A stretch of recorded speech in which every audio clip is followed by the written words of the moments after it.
All right, grab a seat and really lock in with me here because I am about to take you on a highly detailed, deeply immersive, chronological journey through what is, quite frankly, one of the most epic narratives imaginable. We're going to explore exactly what happens when Doctor Doom literally shatters the multiverse. I want to break down every single story beat, every hidden motivation, and every catastrophic reality-ending event that inevitably leads to the ultimate multiversal war. We're going to dig into exactly how Doctor Doom's brilliant, twisted mind operates, how the absolute greatest heroes across wildly different realities are violently forced to unite, and the absolute heartbreak that is waiting for them at the literal end of time. So settle in, because the sheer unimaginable scale of this narrative is absolutely mind-blowing, and we're jumping right into the deep end. Okay, let's set the scene. We're starting right in the deep shadows of the Baxter Building. Out of nowhere, Doctor Doom suddenly steps right out of the darkness to confront the Fantastic Four. But here's the crazy part. Sue Storm doesn't even flinch. She doesn't scream, she doesn't throw up a force field, she doesn't prepare for a sudden attack. Why? Because they already know him. Now, this is a massively vital piece of the puzzle we need to understand. For the Fantastic Four, Victor Von Doom is not some anonymous cloaked stranger stepping out from the void. He's a known entity. He's a deeply personal, incredibly complex figure from their past. So the tension in that room? It isn't born from the fear of the unknown. It's born from a very long, very dark, shared history. Section 1, the Baxter Building Warning. So what is he doing there? Well, Doom actually arrives not to fight them, but to deliver a chilling, apocalyptic warning about a catastrophic threat that dwarfs even Galactus. Just imagine the sheer weight of that statement for a second. The Fantastic Four just dealt with the World Eater, right? A cosmic entity of unimaginable, planet-killing hunger. And yet, Doom stands before Reed Richards completely composed, utterly unfazed, and basically states that what's coming makes Galactus look like a minor everyday inconvenience. He breaks down the terrifying reality of an incursion. Let me explain the mechanics here because it's absolutely crucial. This threat isn't just going to consume their planet, it is going to consume everything that ever was or ever will be. Doom hasn't just been reading ancient dusty texts in a library, he has actually witnessed this multiversal decay firsthand. He understands the terrifying, brutal mathematics of two alternate universes violently colliding until only one or neither remains. And even more impressively, he tells Reed he has successfully tracked the origin point of this massive cosmic rot to an entirely different universe. Realizing the immense existential gravity of the situation, Reed immediately prepares a spacecraft. And Doom? He brings along his own mysterious, heavily armed team known as the Harbingers of Doom. Together, they set off into the cosmos to find the origin of the collapse. Now, we really have to appreciate the dynamic here. This is an uneasy alliance of the absolute highest order. You have the brilliant, inherently hopeful mind of Reed Richards forced to work alongside the calculating, totally ruthless ambition of Doctor Doom. Together with these dark harbingers, they launch into the freezing void, charting a course directly toward the epicenter of a dying multiverse. Section 2, Finding Steve Rogers. This journey takes us deep into an alternate universe, and here is where we discover a massive twist. Steve Rogers never actually returned to the present timeline after returning the Infinity Stones. For years, we all thought we knew the definitive end of Steve's story. But as Doom and Reed's ship arrives in this alternate reality, they find Captain America living a quiet life that was fundamentally never meant to exist. We really must understand the profound, devastating weight of this realization. Steve's deeply personal, completely understandable decision to stay in the past inadvertently created a massive anomaly. By choosing love, by finally choosing a quiet, peaceful life for himself after decades of war, he essentially made his timeline the very epicenter of the incursion. The universe simply wasn't designed to handle a man living a life completely out of time to this extreme extent. His incredibly simple search for peace actually became the catalyst that is now aggressively, violently unraveling the very fabric of reality itself. Realizing that his personal search for peace literally doomed the multiverse, Steve is instantly consumed by an agonizing, suffocating guilt. He immediately volunteers to join Doom and the Fantastic Four, and he suggests they recruit the heroes of Earth 616 to help stop it. You can just feel the crushing tragedy here, can't you? The ultimate soldier, the man who literally always sacrificed himself to do the right thing, suddenly realizes his one single selfish act has condemned trillions of innocent lives. He knows for a fact he cannot fix this massive problem alone. And so his very first strategic move is to call upon the only people he truly unconditionally trusts, the mighty heroes of his original home, Earth 616. Section 3. Thor meets the team. Meanwhile, way out in deep space, Thor Odinson is feeling the fabric of reality literally tearing apart around him. I really want you to picture the sheer cosmic scale of this terrifying moment. Thor is out there among the stars, and the environment itself is literally screaming. Gravity is completely failing, stars are just blinking out of existence, and the invisible threads that hold the entire universe together are violently snapping. He doesn't just see the destruction with his eyes. As a god, he feels the universe actively dying in real time. Amidst all of this chaos, Thor knows that his adopted daughter, Love, who was born from the very essence of eternity itself, is in grave danger. Love isn't just a normal child. She is intrinsically, fundamentally tied to the cosmic balance.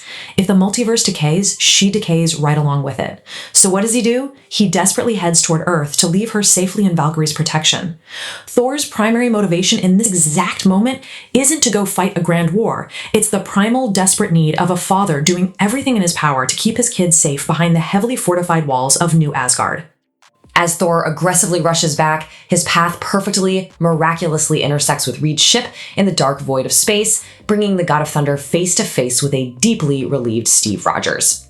And this moment just brilliantly illustrates how destiny has a way of violently pulling these heroes back together. Out in the infinite, freezing, cold expanse of space, two of the greatest Avengers cross paths, right when they desperately need each other the most. For Steve, seeing Thor is an absolute beacon of hope in a seemingly hopeless, incredibly dark situation. It provides exactly the muscle and the massive morale boost the team desperately needs right now. Moving right along to Section 4, Doom's Ultimate Betrayal. With the team newly assembled and feeling a bit of hope, they set their coordinates directly for Earth. But listen closely, because this is exactly the moment where Doom enacts his grand, absolutely devastating betrayal. Up until this very second, Doom played the role of the reluctant ally flawlessly. He needed Reed's ship, he needed his coordinates, and honestly, he needed the distractions they provided. But the exact second all the pieces align on the cosmic chessboard exactly where he wants them, the entire alliance shatters. Doom drops an absolute bombshell, revealing he already knows the multiverse's basic structure is malfunctioning, and get this, he has been actively searching for the single entity keeping it all barely held together.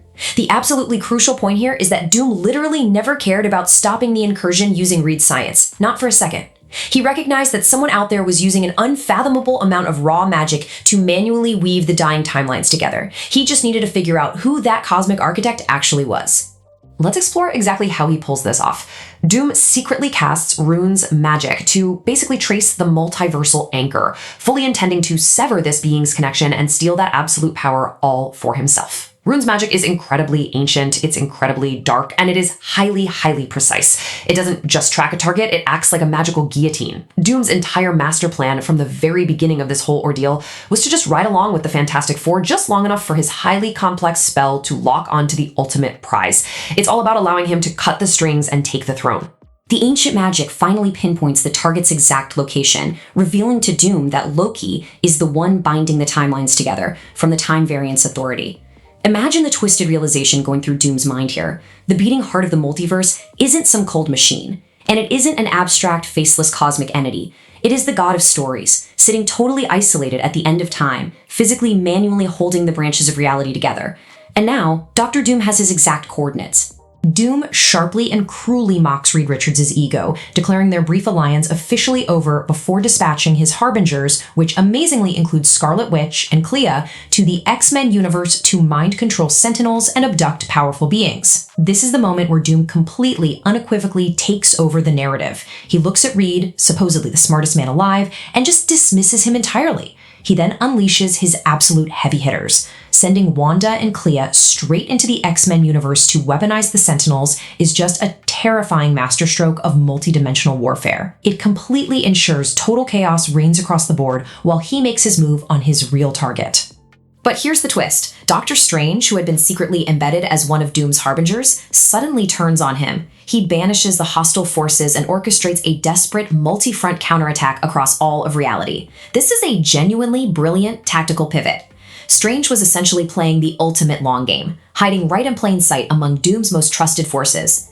In mere seconds, he completely reshuffles the deck. He instantly acts as the ultimate multiversal general, aggressively sending his absolute best soldiers to the front lines where they are most desperately needed, purely to slow down Doom's catastrophic offensive. Section 5, The Fall of Loki. Now the narrative splits into two massive, frantic, bloody fronts. While Doctor Strange unites the heroes back on Earth in a completely chaotic struggle for survival, as skies literally bleed together and universes collide, Steve and Thor desperately portal directly into the TVA to try and save Loki. They are literally racing against time itself, jumping through the cosmic void, desperately praying they can intercept Doctor Doom before he reaches the God of Stories.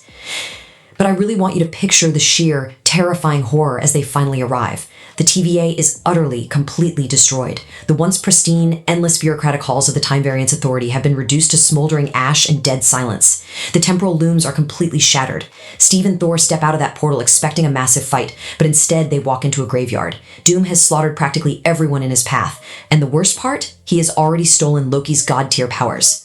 Doom didn't just defeat Loki in a battle, he violently, brutally ripped the literal crown of the multiverse right from his head. We really must slow down for a second and linger on Thor's absolute soul-crushing devastation here. After all his personal struggles, all his incredible growth, and years of secretly, quietly hoping his brother was still out there somewhere, he realizes he is too late to save him yet again.